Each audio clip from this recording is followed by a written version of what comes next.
The Milwaukee Bucks were number one in the Eastern Conference, but they could not defeat the Miami Heat. And as a result, they are at home watching the playoffs instead of participating. What's next for the 2021 champs? You know what? It's gonna have to start at the head. It will have to start at the top. And Coach Bud, yeah, I think your 5 years, 5 seasons with the Milwaukee Bucks, even though you did, help them win a championship in 2021, I think your time may be up. It may be time for a new voice, a new, more fluid offense, because it's pretty stale, you know, and it just may be time. Will Coach Bud coach again? Absolutely. Maybe just not with the Bucks for next season. So they need to look at that. Nick Nurse is available. I know, and Milwaukee Bucks fans are calling for Nick Nurse They too. are. I Interesting. know. I know. Yes, I do believe that Coach Bud needs a change of scenery. I hate to say, oh, so and so needs to be fired, but no, he needs to be fired. Yeah, he's had a good run, but you Yeah, know he did. what? Coach Bud has won 70% of his games and brought the Milwaukee Bucks a championship, Yeah. not taking it away from him. But yeah, they need a new voice in that locker room because you got a player like Jay Crowder, who I think could bring significant value to the Milwaukee Bucks. And he said he did not know what his role was. What? That's a Coach Bud thing.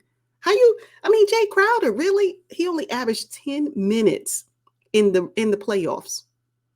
Y'all brought Jay Crowder to the Milwaukee Bucks so he could average 10 minutes in the playoffs, and he scored 0 points. And 3-point shooting is his specialty. You think the Bucks couldn't use Jay Crowder in the playoffs? Jay Crowder got over there, said, you know what, sons? I'm going to chuck the deuces and I'm going to wait. And I'm going to wait. And I'm going to get on this Bucks team and I'm going to still wait. I mean, it did not fare out well for Jay Crowder with when he finally made it to the Milwaukee Bucks. But I think that he can still add value. And it's just unfortunate.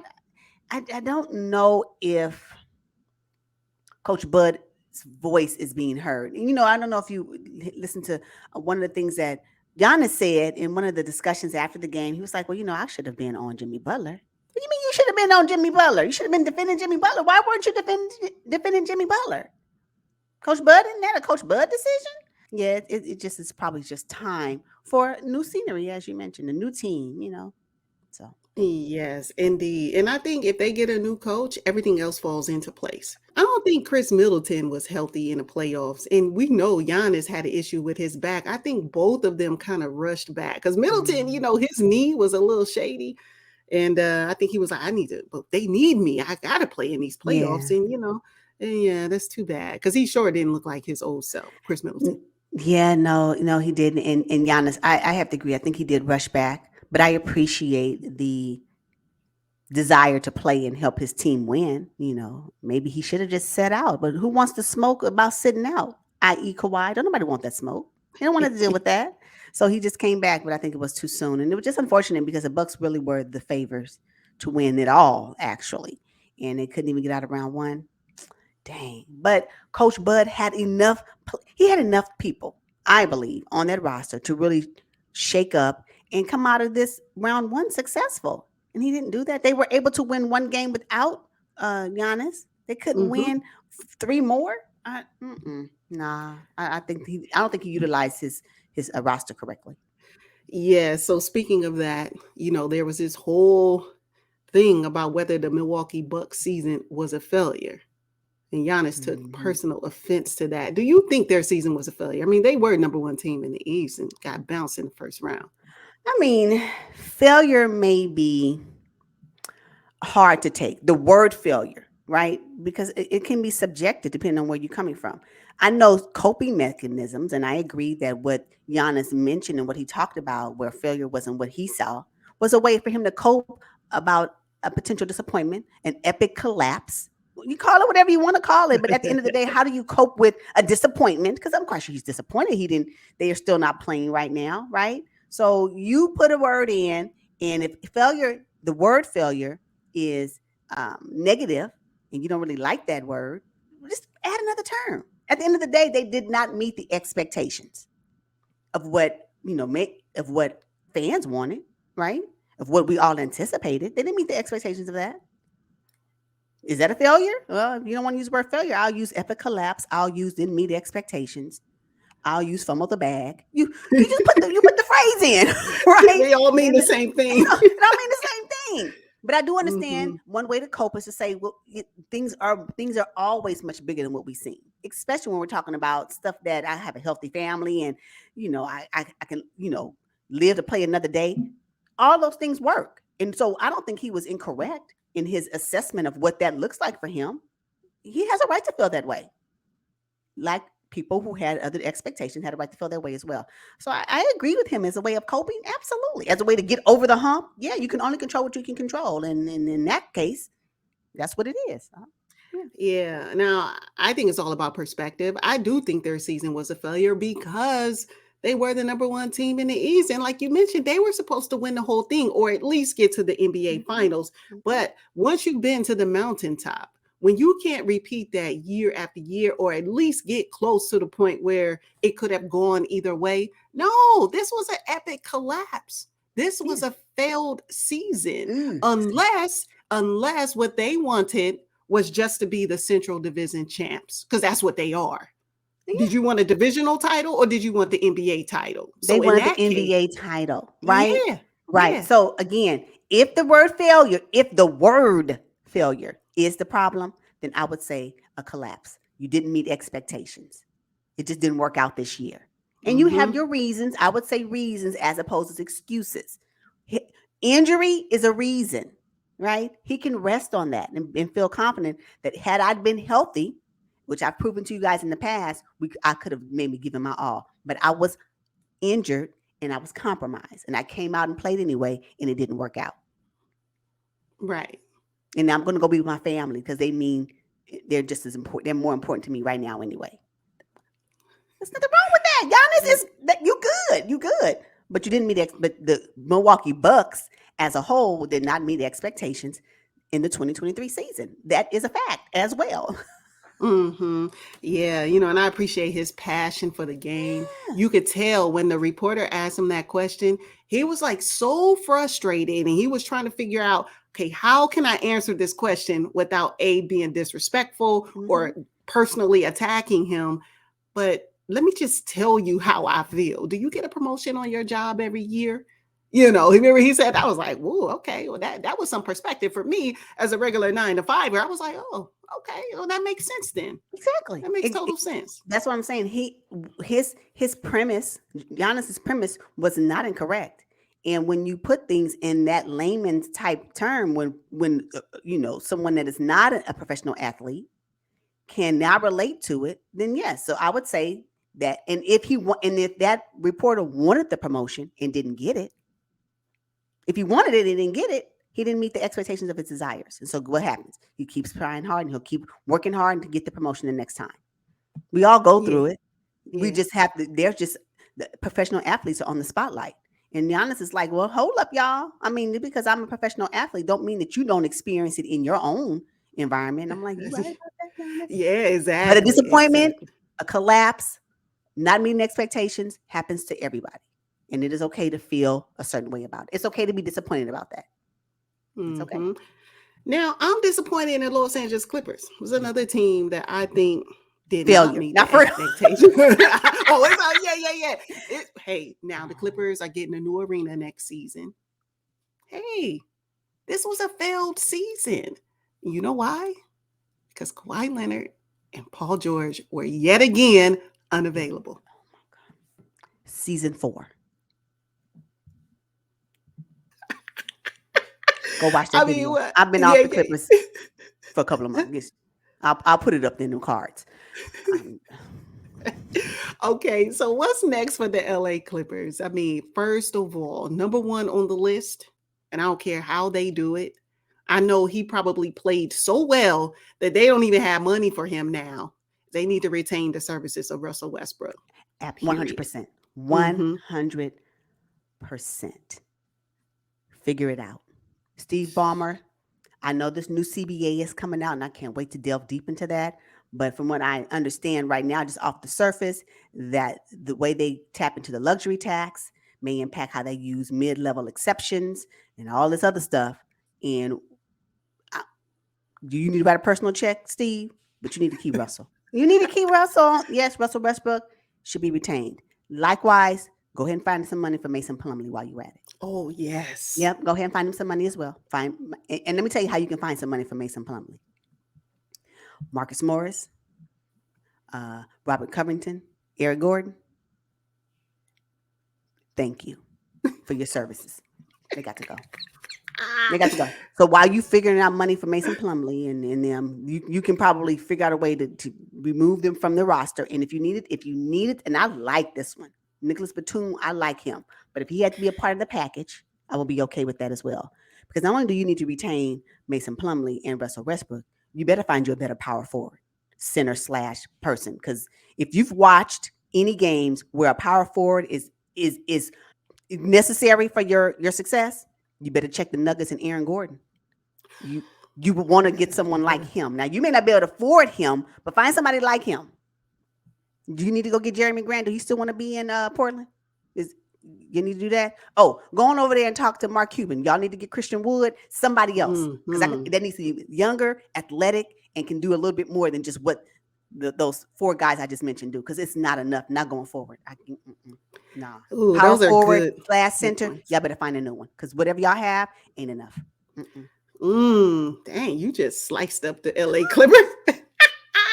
They're stuck with PG and Kawhi. They're on the hook for about $100 million next season. Let's just go ahead and I'm over that. And I've accepted it. Exactly. So now, since I've accepted the fact that Paul George and Kawhi will remain a Clipper for the next season, and as a matter of fact, who are you going to get for them anyway?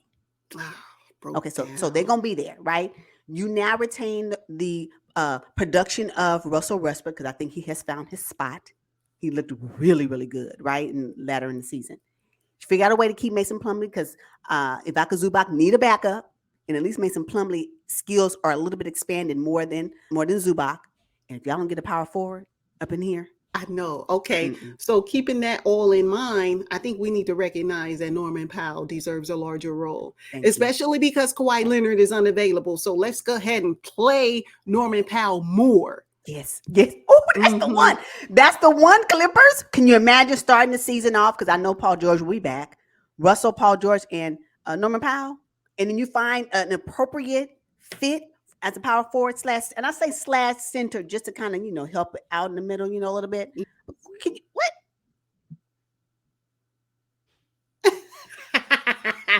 I know, what can they do? Paul George was on Twitter talking about, eventually we're going to get this together. We're going to get it right. When? Y'all got a new arena. See, the thing is, Ballmer is stuck with PG and Kawhi because they're the ones who are going to fill that new arena. You got 1,400 bathroom stalls. They can't all be empty, right? Steve Ballmer had high hopes for this Clippers team. But do you think they should change their name when they move? I mean, they kind of have a negative stigma with injuries and losing. And Nope. Keep it. I will say this, though. He is right. Whether or not we all agree, Kawhi Leonard can put some cheeks in seats. He can. Because the hope of him coming back. We just need what Kawhi put up in the little time he did play the 2023 season was like, what? Yes. Kawhi can ball, y'all. And I think that's what helps hold him on because he has so much. His potential is so great. He proves it every time he gets on the court. He just can't stay on the court, So it's almost like the Zion effect. It is. They got it. And when they show up, they are like dominant. And then they're not. Exactly. The letdown is so great, The buildup is so, anticipated, and the letdown is so great. It is hard, but the Clippers, and will Ty Lue hang on? Because that's still I hope so.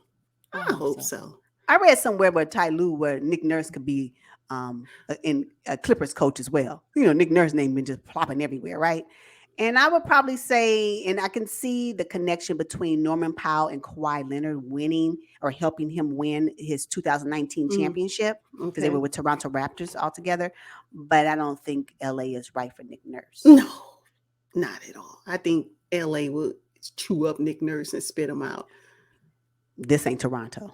I'm trying to say this ain't it. All right, so let's talk about another team who picked up a new coach midway through the season. It's the Atlanta Hawks. Now, the Atlanta Hawks, I wouldn't say they had high expectations, but Not what's for me. next for them? You know what? They have their what's next, and it's their new coach in Quinn Snyder. Because what he's going to do, let him create the team that he wants to create, and in conjunction with whatever the management wants to have. But I think he needs to do that. I read somewhere recently where he has actually gutted out the coaching staff, and he's going to bring in who he wants to bring in. So that's the Ooh. start of that. Yeah, that's the start of that. And next will be some of the players. But for me, Quinn Snyder is brand new to this particular organization. Let him figure out a way how he wants this team to move forward, but he needs to do a cultural change. And if he can do that, and if Trey Young, I also read somewhere they say Trey Young is a coach killer. Ooh, Ooh. that's so bad. Oh, Trey, You don't want that label. you don't want that label. A coach killer? That's horrible. But if Trey Young can get on board, because again, you have to get him on board as well. I think for me, the change that they've made at the end of the season will be enough to carry over just so I can see what it looks like under Quinn Snyder's coaching leadership for next season. Okay. And then from there, Okay. we can talk about moves. But, is John Collins available? Clippers, can y'all get John Collins? I'm just saying, I need Ooh. somebody else. I like John Collins. Mm-hmm. I think one of the things that Coach Snyder needs to do is go ahead and make DeJounte Murray your number one option. Go I'm ahead. 100%. 100%. Go ahead. Yeah, Yeah. he's 6'5". You got Trey Young. Probably they have him listed at 6'1", but I'm thinking he more like maybe 5'11". He just have that perimeter shot, and that's it. Very limited. But Trey Young, I think he fills the arena, and I don't know that they're willing to make that shift. I like DeJounte Murray. Both players actually are used to having the ball in their hands because DeJounte, with the Spurs, hello. Oh, Hello. man, when Held they it got down. him, I was so excited just because of what I seen from him when he was with the Spurs. But now that Trey Young and DeJounte Murray are together for a full season moving forward, I think they need to go ahead and make that shift. They're not going to do it. They They're ain't going gonna to do happen. it. Nah, it ain't going to happen. But if Quinn Snyder was clever enough, he would make it happen anyway. Yeah, when you're the brand new coach, you might as well go ahead and, you said, change the culture, make a Yeah, couple change the changes culture. with the players. Will Trey Young even be there next season? Shoot, I don't know. Your guess is as good as mine. Mm-hmm. Mm-hmm. I don't think they'll.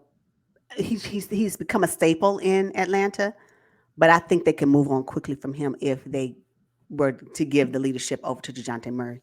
Because what I like about DeJounte Murray, he's gonna give it to you on both ends. Both ends, yeah. Both ends. Yeah, he don't disappear on defense, Mm-hmm. and Yeah, I even like with that. all the changes, I think, the Hawks, they did finish 500 on the season. We're number 7 in the East, went on down to the play-in and beat their first matchup.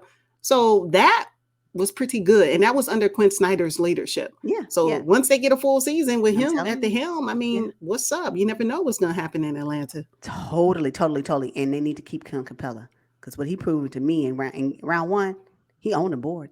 Oh, yeah. Mm-hmm. Yeah. Now, earlier you said Trey Young has gotten the label that he's a coach killer. Do you think that is worse than or equal to being a cancer in the locker room? Ooh. No. It's not. It's not worse than being a cancer in the locker room is really bad.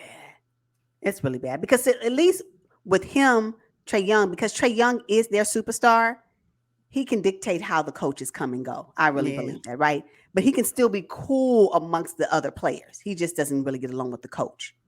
But to be a cancer in the locker room, that means you don't get along with nobody. Nobody, right? That's Right. hard. So I would say Yeah. that would be worse than yes. Yes, What I do you agree say? with you there because you're affecting one person when it's the coach, but your whole team, your whole squad can't stand you. Your whole team don't want to play with you. That's a problem. Yeah, that's a big problem. That's a big problem.